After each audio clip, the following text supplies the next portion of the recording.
minerales son toda sustancia inorgánica natural que tienen como característica una estructura cristalina. Esto quiere decir que sus átomos están ordenados. Los minerales tienen propiedades físicas que ayudan a identificarlos y tienen una composición química constante. Dentro de las propiedades físicas más destacables de los minerales se encuentra el brillo. Este puede ser de dos maneras: brillo metálico, como el de la pirita, o brillo no metálico. Dentro del brillo no metálico hay distintas subclasificaciones. Por ejemplo, el vitrio, como el cuarzo, el diamantino, como los diamantes, el resinoso, como la esfalerita, graso, como el azufre, perlítico, como el talco, sedoso, como el yeso, y nacarado. La dureza es otra propiedad destacable de los minerales. Para clasificarla se usa la tabla de dureza de Mohs, que consta de 10 niveles, siendo el 1 el más bajo, y usa como referencia a ciertos minerales. Los minerales con dureza 1, como el talco, y 2, como el yeso, pueden rayarse con la uña. Los minerales como la calcita y fluorita, con 3 y 4 de dureza respectivamente, pueden ser rayados con una navaja. El apatito, con 5 de dureza, y ortosa, con 6, pueden ser rayados con un trozo de vidrio. Y los minerales con dureza del 7 al 10 rayan al vidrio, como el cuarzo, topacio, corindón y diamante, que este último es el más alto en la escala. El azufre tiene una dureza de entre 1.5 y 2.5, por lo que es posible rayarlo con la uña. La crisocola tiene una dureza de entre 2.5 a 3.5, por lo que una navaja cortaría este mineral. La obsidiana tiene una dureza entre 5 y 6, por lo que un trozo de vidrio puede rayarla. Por último se encuentra el cuarzo, que tiene una dureza de 7 en la escala de Mohs y puede rayar al vidrio.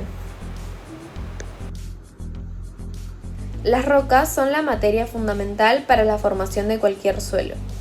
Estas son masas naturales conformadas por minerales que forman parte de la corteza terrestre y son formadas por procesos geológicos. Por su composición pueden ser simples cuando se componen de un solo tipo de mineral o compuestas cuando se componen de varios tipos. Existen 3 tipos de rocas: ígneas, sedimentarias y metamórficas. Las sedimentarias son las más próximas a formar suelos. A continuación se explicará el ciclo de las rocas y cómo cada uno de estos tipos es formado. El ciclo de las rocas comienza con el magma dentro de la corteza terrestre.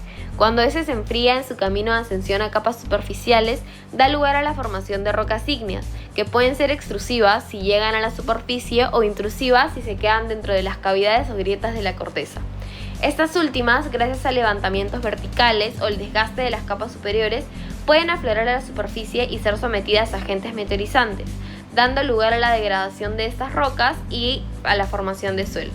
La erosión y el transporte harán que estas partículas disgregadas sean transportadas y almacenadas en cuencas sedimentarias, donde por el peso se irán compactando y sufriendo del proceso de diagénesis, que es por el cual se forman las rocas sedimentarias mediante el proceso de litificación de estas. Estas rocas, una vez consolidadas, pueden aparecer en la superficie terrestre por levantamiento cortical, entrando de nuevo en el ciclo de meteorización, erosión y transporte, o pueden continuar descendiendo en la corteza terrestre debido a procesos orogénicos. En ese momento, cuando los cambios de presión y la temperatura en el ambiente producen alteraciones en los minerales, se da lugar a las rocas metamórficas. Desde este punto, las rocas metamórficas pueden ascender a la superficie por levantamiento cortical, o bien pueden sufrir niveles de calor y presión elevados que den lugar a la transformación de estas en rocas ígneas, cerrando así el ciclo. La fisiografía estudia el paisaje, clasificándolo en función a su morfología, origen, hidrología, geología, etc. El paisaje es el resultado de 2 procesos geológicos, uno de origen interno, que son los movimientos tectónicos y la actividad volcánica, y el otro de origen externo, que presenta procesos como la denudación, el depósito, la acción del agua, del viento, del hielo y de la gravedad. El análisis fisiográfico es utilizado para determinar distintas formas de tierra, que consiste en la separación y delimitación de unidades naturales, llamadas unidades fisiográficas. Para describir las unidades fisiográficas se establecieron categorías jerárquicas, que son gran paisaje, que está determinado por el relieve; paisaje, determinado por el origen de la forma de la tierra; subpaisaje, relacionado a procesos erosionales o deposicionales, y elementos del paisaje, relacionado a la utilidad para el estudio de suelos. A continuación, procederé con la descripción de las unidades fisiográficas del paisaje mostrado a lo largo del video. No sin antes mencionar que este paisaje se encuentra en el distrito de Juan Guerra del departamento de San Martín. El paisaje mostrado es de tipo llanura estructural y colina. Esta fisiografía es muy típica de la selva peruana y tiene la característica de contar con dos gran paisajes, el gran paisaje planicie y el gran paisaje colinoso. Gracias a la leyenda fisiográfica podemos presentar las unidades y características de los paisajes de manera más didáctica y ordenada. En este caso analizamos los dos gran paisajes encontrados. Con respecto a la planicie, sabemos que se trata de una extensión de tierra plana con ligeras ondulaciones. Se considera planicie estructural y llanura estructural porque son superficies horizontales, relativamente poco perturbadas. Y como ya mencionamos anteriormente, un elemento del paisaje de la planicie es plano a ligeramente inclinado, de 0 a 4%. Los agentes modeladores, que son los fenómenos capaces de modificar el relieve terrestre, son dos, el clima y el hombre, haciendo énfasis en el hombre ya que en este terreno, más específicamente en la planicie del terreno, se realizan actividades de siembras de diversos cultivos, mientras que los factores de formación que más inciden en la planicie son el tiempo y la roca madre. Con respecto al gran paisaje colinoso, este es una prominencia del terreno que no supera los 100 metros de altitud. Al ser una colina estructural, también se considera una zona relativamente poco perturbada y como mencionamos anteriormente, al no presentar una gran altitud se considera como subpaisaje colina baja. En elementos del paisaje se considera que es ligeramente disectada, ya que las laderas son más o menos lisas sobre la superficie de la colina. Y con respecto a los agentes modeladores del gran paisaje colinoso, se encuentran el clima y las formaciones vegetales, con un gran énfasis en las formaciones vegetales, ya que al dejarse desarrollar distintas especies, estas realizan un proceso de meteorización biológica, ya que las raíces entran en las grietas del suelo, provocando la rotura de las rocas. El muestreo tiene como objetivo extraer una muestra que represente el estado de fertilidad del lugar extraído, para obtener una buena recomendación de fertilización. Para esta práctica realizaremos un muestreo aleatorio y dividiremos el procedimiento en 3 pasos: localización de la zona de muestreo, extracción de las submuestras y tratamiento de las muestras a través del método del cuarteo. En primer lugar, localizaremos la zona de muestreo con ayuda del software Google Earth Pro. Esta se encontrará ubicada en el distrito de Juan Guerra, provincia de San Martín, a una latitud de 6 grados 38 minutos con 28.11 segundos sur y a una longitud de 76 grados 19 minutos con 18.21 segundos oeste. En esta área se ubicarán los puntos de muestreo. Para la extracción de las submuestras hacemos uso de una pala y un balde. Primero, utilizando la pala, nos encargaremos de limpiar la superficie del terreno, retirando la materia orgánica o algún otro objeto que se encuentre en la capa superficial del suelo y que pueda modificar nuestro posterior análisis. Después procedemos a cavar unos cuantos centímetros y extraemos una porción de 2 o 3 centímetros de espesor que será recolectada en el balde. Este procedimiento lo repetiremos en cada punto de muestreo anteriormente planteado, realizando un recorrido en zigzag entre puntos. Finalmente, reduciremos el suelo extraído hasta obtener un tamaño adecuado a través del método del cuarteo, que consiste en homogeneizar nuestra muestra bruta previamente particulada y dividirla en 4 cuadrantes, de los cuales se tomarán 2 cuadrantes opuestos y los otros 2 se retirarán. Este paso lo repetiremos 2 veces más hasta conseguir el tamaño buscado. Por último, pesaremos nuestra muestra neta y anotaremos el resultado. Ahora contamos con una muestra que está lista para ser analizada.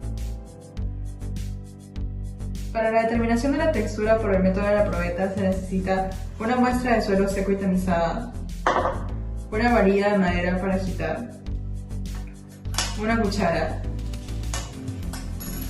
un beaker de 100 mililitros, una balanza, 200 mililitros de agua y 50 mililitros de agua, un envase cilíndrico grande y una probeta de 250 mililitros. La textura del suelo depende de la proporción en la que las partículas de limo, arcilla y arena se encuentran en la solución suelo. En el caso del método de la probeta, se apela a la diferencia de densidades entre las partículas, que va a generar que se separen en fases al momento de la sedimentación. La diferencia en el tamaño de estas fases es lo que nos indica la textura del suelo. Como se puede ver en el video, lo primero que debemos hacer es pesar 50 gramos de suelo. Una vez pesada la muestra, la debemos trasvasar a un recipiente cilíndrico lo suficientemente grande para que permita agitar la muestra cómodamente.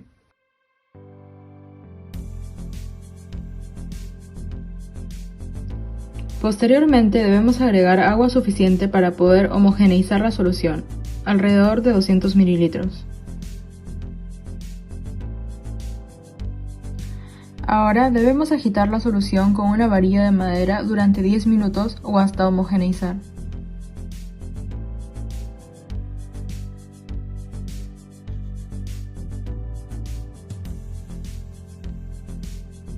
Luego de agitar vigorosamente con la varilla, se debe trasvasar la solución a una probeta graduada de 250 mililitros.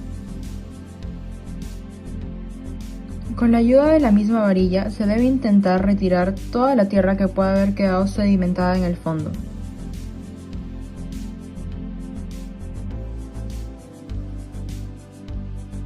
Luego, con ayuda de una pinceta o agregando agua directamente en el vaso, se debe enjuagar el restante del suelo. En este caso yo utilicé 50 mililitros de agua.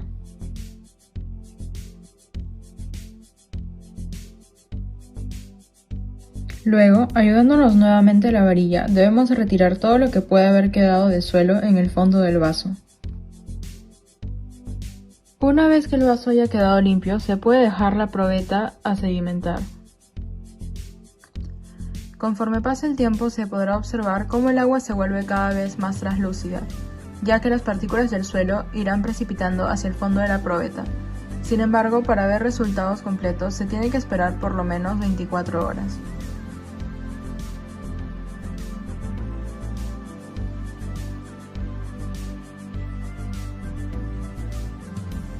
Una vez transcurridas las 24 horas, se puede medir la altura de la sedimentación total en la probeta. En este caso es de 4.7 centímetros. Luego se puede medir independientemente cuál es la altura de cada una de las fases. La fase superior corresponde a la arcilla y en este caso mide 0.2 centímetros. La fase del medio corresponde al limo y en este caso mide 2 centímetros, mientras que la fase inferior corresponde a las arenas y miden 2.5 centímetros.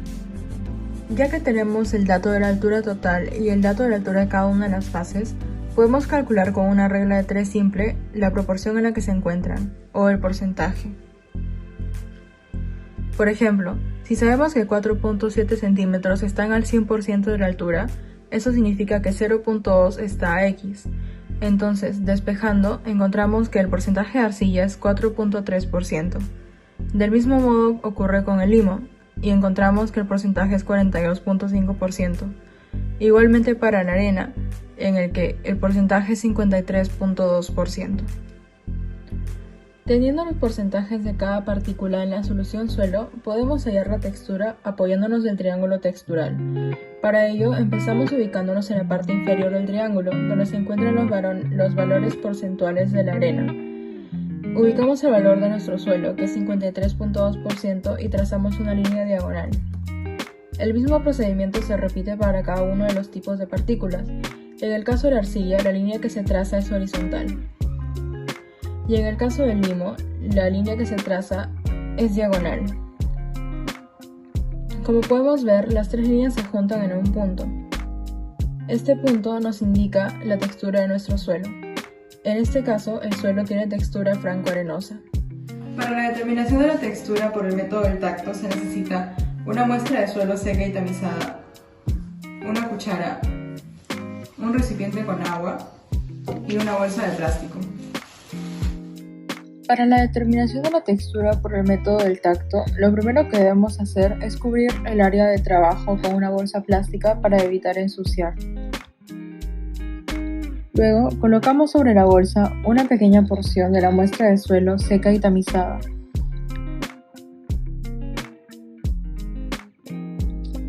Con ayuda de una piseta o una cuchara, como en mi caso, agregamos gotas de agua al suelo hasta que empiecen a formar una masa.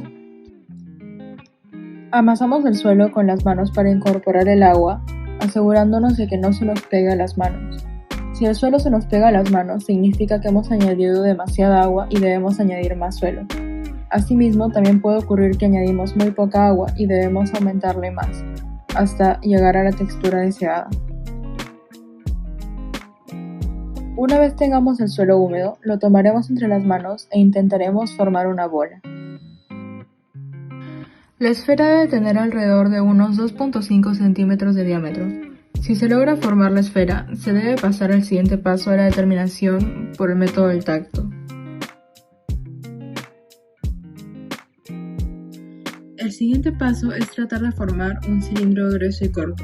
En el caso de que se pueda formar, significaría que el suelo tiene textura franco-limosa. Sin embargo, como se puede ver en el video, el suelo se rompe cuando se trata de formar el cilindro, por lo que determinamos que es una textura franco-arenosa, corroborando los resultados obtenidos por el método de la probeta.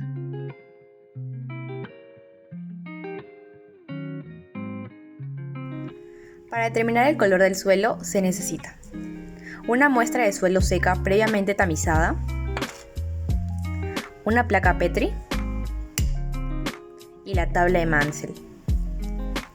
En la tabla, los colores están definidos bajo 3 parámetros: el matiz, la luminosidad y la intensidad. El matiz se genera por la combinación de los colores básicos que componen el color del suelo. En cuanto a la luminosidad, se ubica en el eje vertical e indica el grado de claridad o oscuridad del color del suelo. Se indican los valores del 0 hasta el 8, donde el 0 representa el color negro, mientras que el 8 representa el color blanco, por lo que cada número siguiente indica un color más claro. En cambio, la intensidad se ubica en el eje horizontal e indica la pureza del color, y de igual manera se representa con los valores numéricos del 0 al 8. A simple vista podemos observar que la muestra del suelo es de un color oscuro. Esto indica la presencia de óxidos de hierro y humus, ya que el color del suelo refleja la composición de condiciones pasadas y presentes de los metales que han sufrido diversas reacciones de óxido de reducción en el suelo. Primero se vierte la muestra del suelo sobre una placa Petri.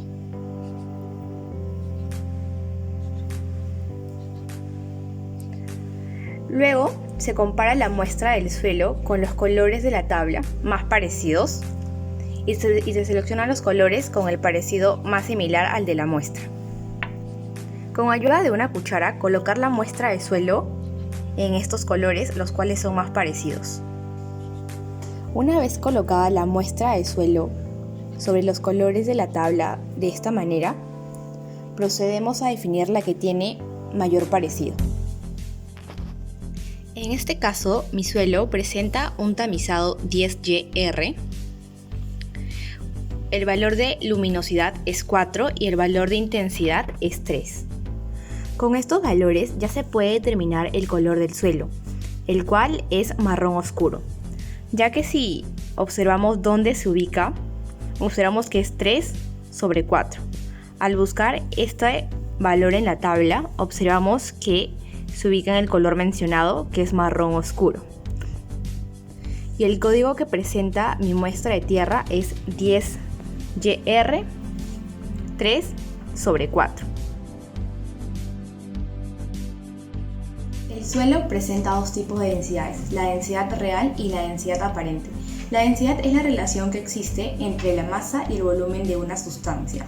Estas propiedades físicas del suelo son importantes de determinar, ya que nos indica el nivel de porosidad que presenta el suelo y de esa manera estimar la capacidad que tiene para retener agua y aire. La densidad aparente considera el suelo con las partículas y el espacio poroso. En cambio, la densidad real solo considera las partículas minerales y la materia orgánica, excluyendo el espacio poroso que presenta el suelo. Para determinar la densidad aparente podemos realizar dos métodos, el método de la probeta y el método del terrón revestido en parafina. Para el método de la probeta necesitamos los siguientes materiales: una muestra del suelo seca y previamente tamizada, una balanza analítica y una probeta graduada. En este caso es una probeta de 50 mililitros. Primero debemos pesar 20 gramos de tierra.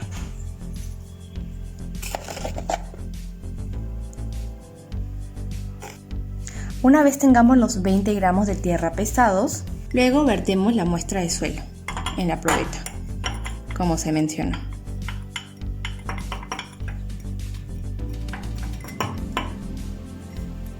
Una vez la muestra vertida, podemos percatarnos el volumen que ésta ocupa. En este caso nos podemos dar cuenta que la muestra de suelo ocupa un volumen de 14 mililitros. Anotamos ese valor en la tabla. Y como ya habíamos pesado la muestra, realizamos los cálculos siguientes. Como sabemos, la densidad aparente es la relación que existe entre la masa y el volumen. Así que si dividimos estos valores, nos da una densidad aparente aproximada de 143 gramos por centímetros cúbicos. Como ya tenemos los valores de la muestra de suelo, 20 gramos del volumen de la muestra ocupada en la probeta de 14 centímetros cúbicos, al realizar los cálculos correspondientes, ya que la densidad es la relación entre la masa y el volumen, obtenemos una densidad aparente de 1.43 gramos por centímetros cúbicos. El otro método para determinar la densidad aparente del suelo es el método del terrón parafinado. Para este método necesitamos los siguientes materiales: terrones de suelo inalterados, una lata de atún, balanza analítica, una probeta, en este caso es de 50 mililitros, hilo y parafina seca. Primero debemos amarrar el hilo a un terrón seco.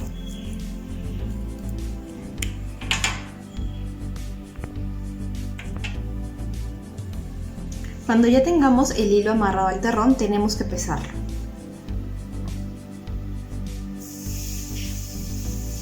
En este caso pesa 1.2 gramos. Luego tenemos que partir la parafina sólida en pedazos como estos. Con ayuda de una lata de atún, la colocamos sobre sartén y colocamos los pedazos de parafina dentro de estas. Luego prendemos el fuego de la cocina para que la parafina pueda derretirse. Cuando la parafina ya está líquida, como se puede apreciar, ahora introducimos el terrón en la parafina. De esa manera vamos a lograr que nuestro terrón esté totalmente parafinado. Nos podemos percatar cuando este adquiere un color medio blanco y así tenemos que seguir introduciéndolo para que quede completamente parafinado. Aquí ya tenemos nuestro terrón completamente parafinado y procederemos a pesarlo.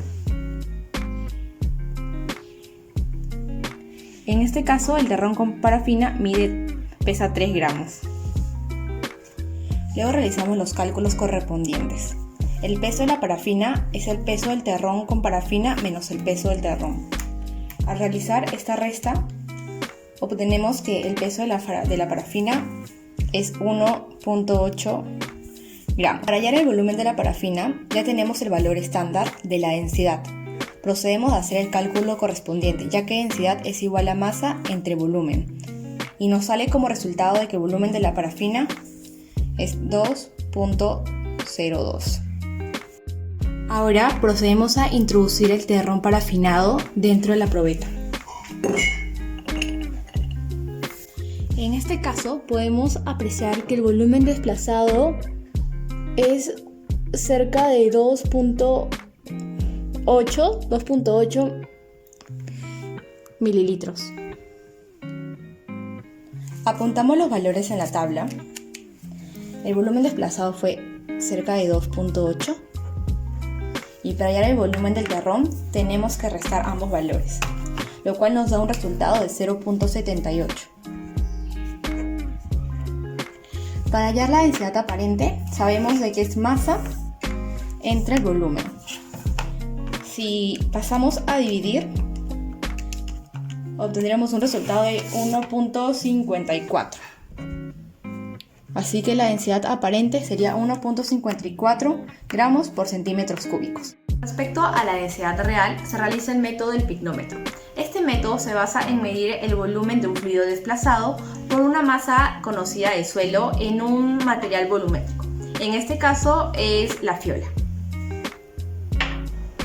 Los materiales que se van a necesitar son una muestra de suelo seca y previamente tamizada, una balanza analítica y una fiola. En este caso es de 100 mililitros. Primero se pesan 20 gramos de suelo. Cuando ya tengamos los 20 gramos de suelos pesados, pasamos a llenar la fiola con agua hasta su capacidad, que son 100 mililitros. Damos la fiola llenada hasta su capacidad máxima, la vamos a pesar. Como vemos, la balanza indica que la fiola más el peso del agua tiene un valor de 152.5 gramos. Ahora procedemos a anotar los valores. El peso del suelo fue 20 gramos. Con respecto al peso de la fiola más el agua fue 152.5 gramos. Ahora tenemos que verter la muestra de suelo dentro de la fiola. Para ello retiramos un poco de líquido de la fiola.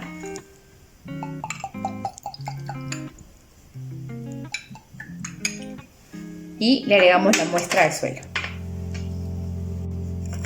Agregamos toda la muestra de suelo dentro de la fiola, como se mencionó hace un momento. Y luego el agua retirada de la fiola se vuelve a vertir dentro. Ahora pesamos la fiola más el agua y más la muestra de suelo. Y podemos observar que nos da un valor de 160.3. Anotamos el valor, que era 160.3 gramos. Para hallar el peso del agua desplazada tenemos que restar este valor menos este. Al realizar ese cálculo obtenemos un valor de 7.8 gramos, por lo que el volumen de los sólidos es el mismo valor, 7.8 centímetros cúbicos. Para hallar la densidad real se divide el peso del suelo entre el volumen de los sólidos, el cual nos da un valor de 2.56 gramos por centímetros cúbicos. Ya que tenemos los valores de la densidad real y la densidad aparente, podemos determinar la porosidad del suelo. La porosidad se define como el porcentaje de volumen del suelo que no es cubierto por sólidos. El valor de la densidad aparente se obtuvo mediante dos métodos. En este caso se usa el valor del método del terrón parafinado, ya que este método nos brinda valores más reales. Con respecto a la densidad real, el valor fue 2.56 gramos por centímetros cúbicos. Para determinar el porcentaje de porosidad del suelo, se emplea esta fórmula, que es 1 menos densidad aparente sobre densidad real por 100. Al realizar este cálculo, obtenemos que el porcentaje de porosidad de mi muestra de suelo es 39.84.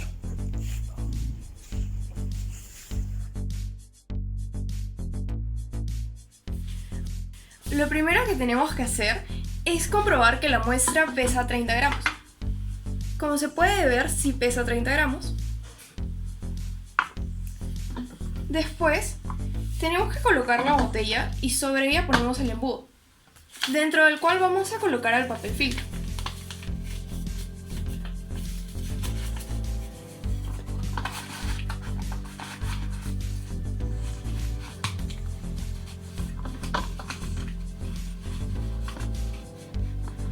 Seguidamente colocaremos la muestra.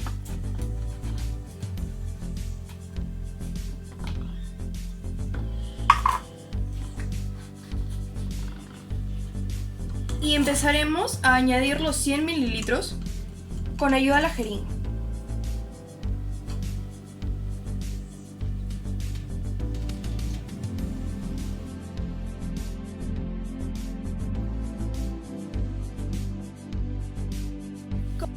Como se puede ver, después de haber añadido los 100 mililitros, el agua comienza a filtrarse, pero tenemos que esperar 24 horas para que termine el proceso de filtración. Han pasado 24 horas y podemos observar cómo el proceso de filtración ha terminado, por lo cual ya se puede determinar la capacidad máxima de retención. Para eso retiramos el embudo. Vertemos el agua filtrada en un vaso y con la ayuda de la jeringa determinamos la cantidad de agua que ha sido filtrada.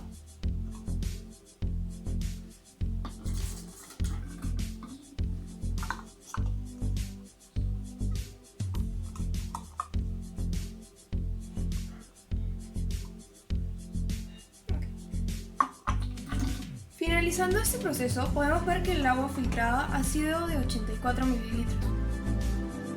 Haber hallado la cantidad de agua filtrada nos será útil para poder determinar la humedad equivalente, la capacidad de campo y el punto de retención. Si bien yo ya realicé estos cálculos, les mostraré cómo lo hice a continuación. Para determinar la cantidad de humedad equivalente tenemos que restar la cantidad de agua que fue añadida a la muestra, que fueron 100 mililitros, menos la cantidad de agua filtrada, que fueron 84 mililitros, lo cual nos da un resultado de 16 mililitros. Estos se igualan a 16 gramos, ya que la densidad del agua es igual a 1.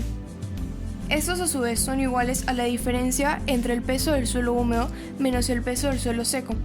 Estos se dividen entre el peso de la muestra y se multiplican por 100% para hallar el porcentaje de humedad equivalente, que en este caso fue de 53.33%.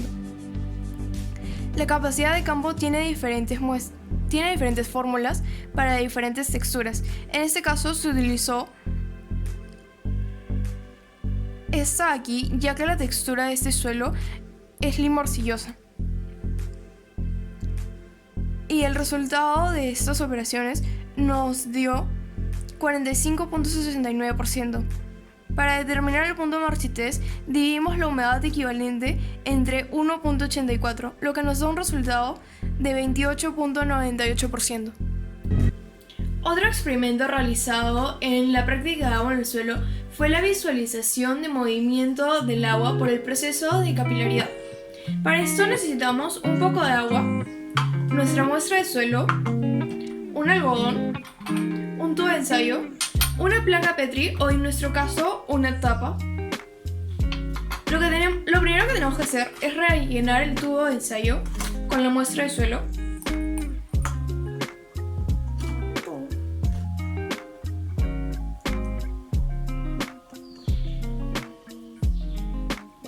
Después de tenerla llena, la agitamos un poco y rellenamos un poquito más.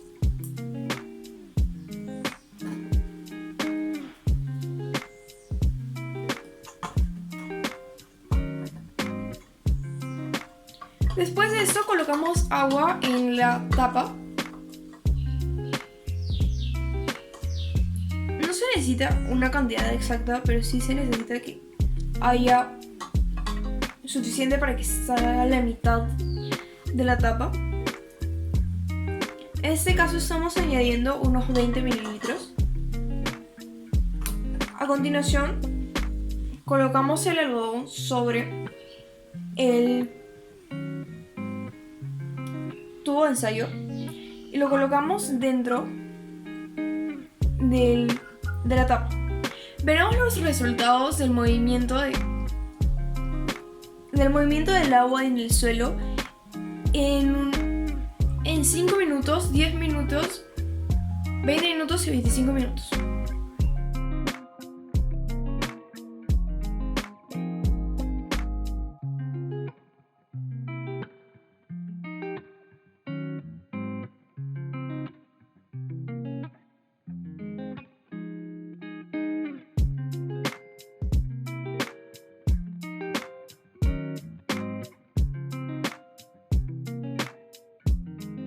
En esta práctica determinaremos teóricamente la capacidad de intercambio catiónico de una muestra de suelo que presenta una textura arcillosa.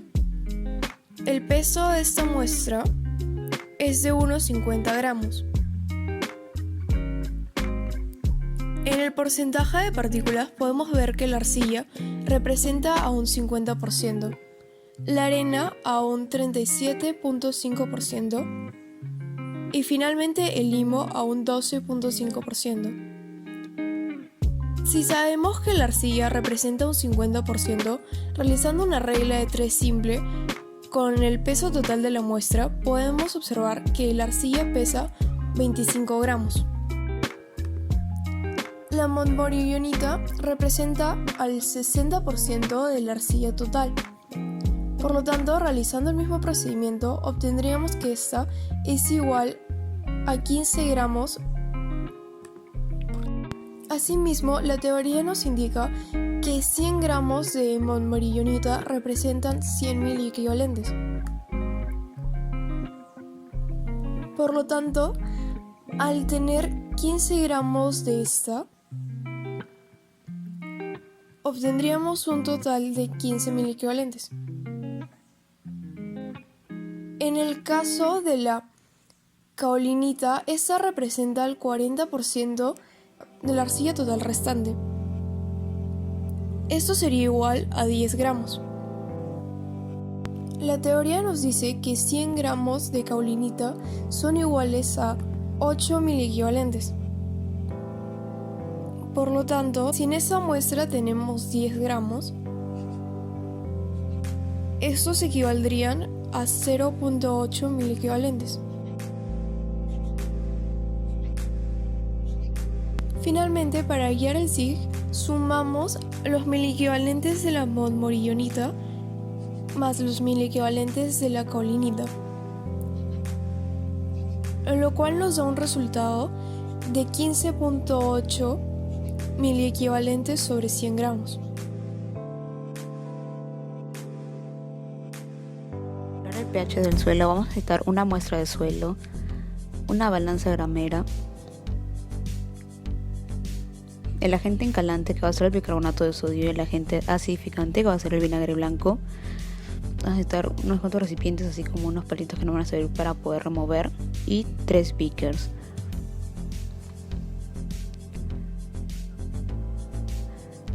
También usaremos una probeta para poder medir los mililitros de agua destilada, así como el vinagre y el agua destilada. Tenemos 3 filtros equipados con filtros caseros y papel filtro, así como las tiras de pH. Para realizar la prueba necesitaremos echarle 50 mililitros de agua destilada a la muestra de suelo solo, en este caso van a ser 20 gramos de todos los suelos. Vamos a remover durante 2 minutos y va a descansar durante 1 minuto durante 5 repeticiones antes de poder hacer el filtrado. Lo mismo con el suelo 2, que en este caso va a tener 2 gramos de agente incalante y 18 gramos de suelo solo. Vamos a remover primero eso, o sea, que quede completamente mezclado, y luego procederemos a echarle los 50 mililitros de agua destilada. De nuevo vamos a remover durante 2 minutos y va a descansar durante 1 minuto durante 5 repeticiones.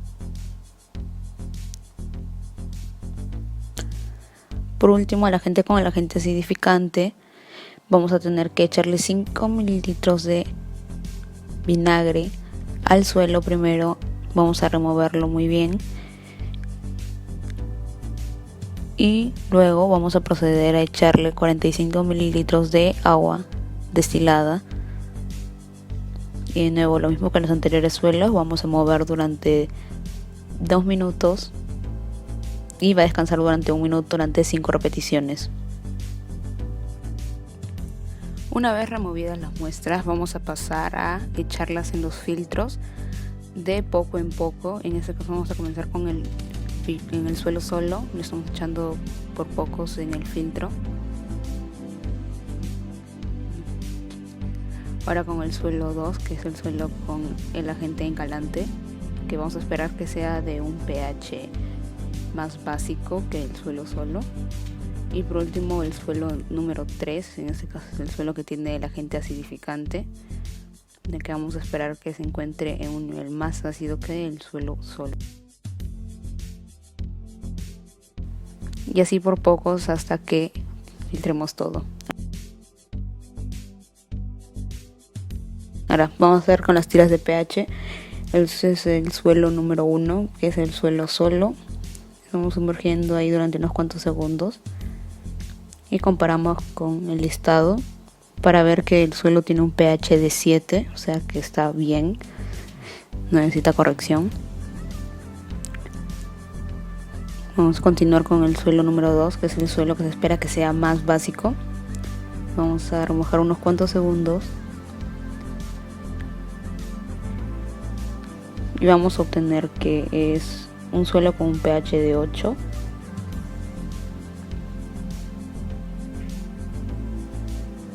Y por último, el suelo número 3, que se espera que sea más ácido, o sea, tiene que tener un valor menor a 7.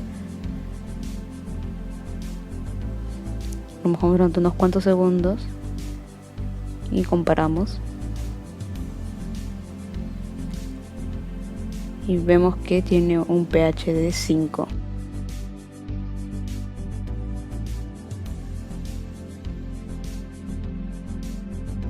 Los suelos afectados por sales o por salinidad son aquellos que tienen un elevado contenido de sales solubles, sodio intercambiable o ambos.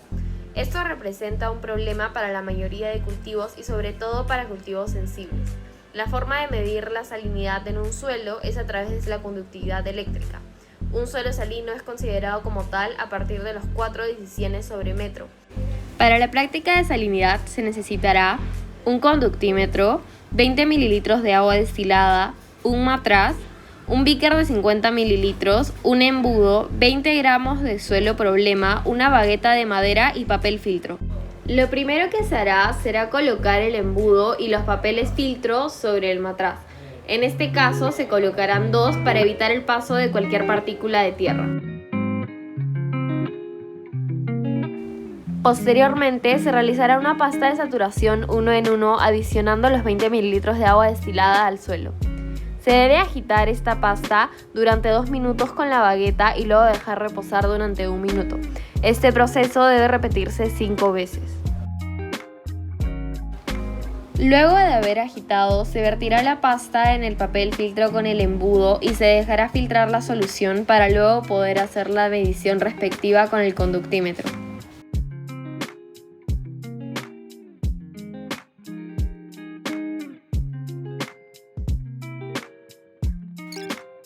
Cuando se haya terminado de filtrar, se colocará el líquido filtrado en un envase más pequeño para poder colocar de manera correcta el conductímetro.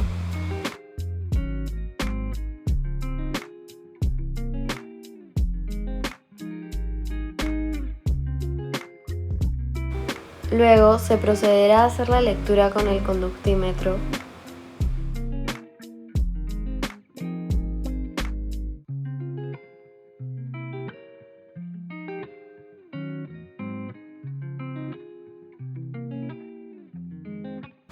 La lectura fue 4.4 decisiones sobre metro. El resultado de 4.4 decisiones sobre metro indica que es un suelo con problemas de salinidad, por lo que es necesario hacer un lavado de suelo. Para esto se adicionarán 20 mililitros de agua destilada y se recolectará el líquido filtrado en otro beaker más pequeño.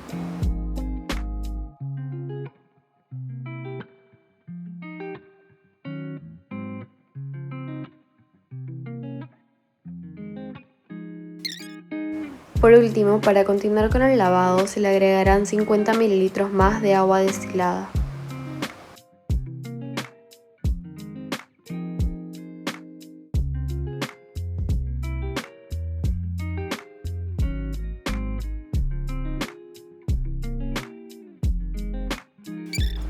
Una vez obtenidos los otros 2 líquidos filtrados, se debe proceder a realizar la medición con el conductímetro en el segundo líquido.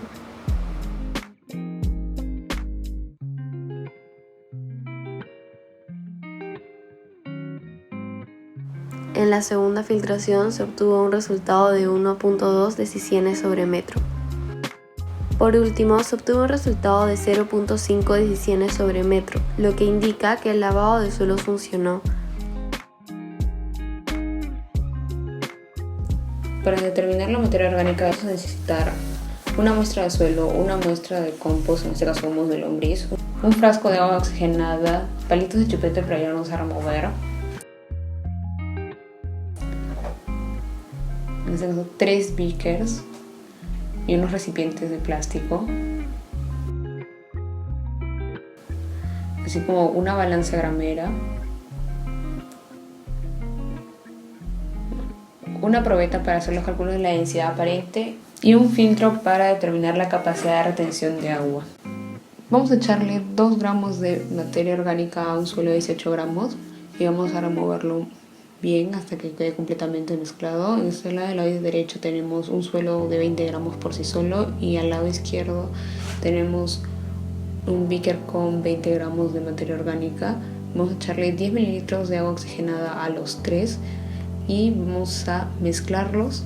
Una vez haya pasado un tiempo, vamos a poder ver que el primer suelo no reaccionó, el segundo suelo, que tiene un agregado de materia orgánica, reaccionó el doble de su tamaño, y el tercer beaker, que tiene humus de lombriz, reaccionó al triple de su tamaño.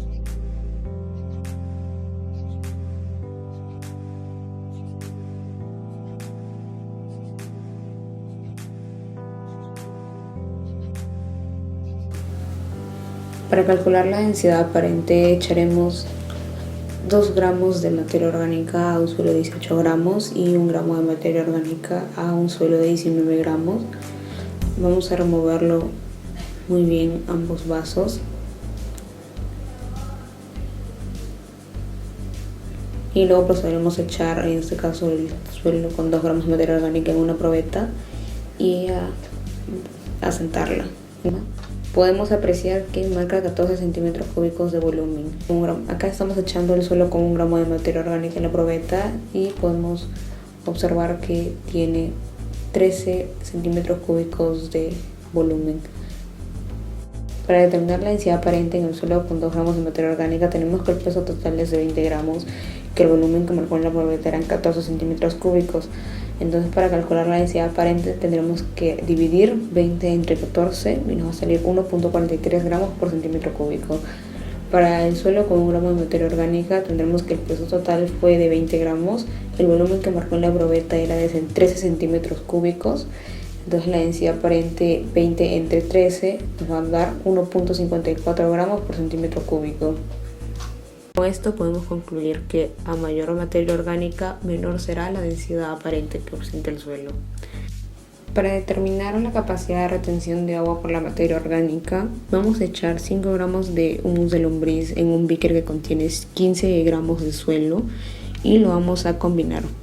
Una vez esté combinado, vamos a colocarlo en un filtro cuidando de que quede en el centro.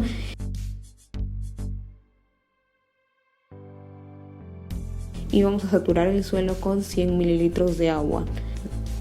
El agua tiene que ser echada de a pocos y tenemos que cuidar que no filtre el suelo. Después de 24 horas vamos a poder echar lo filtrado en una probeta y vamos a ver cuánto fue lo que llegó a filtrarse.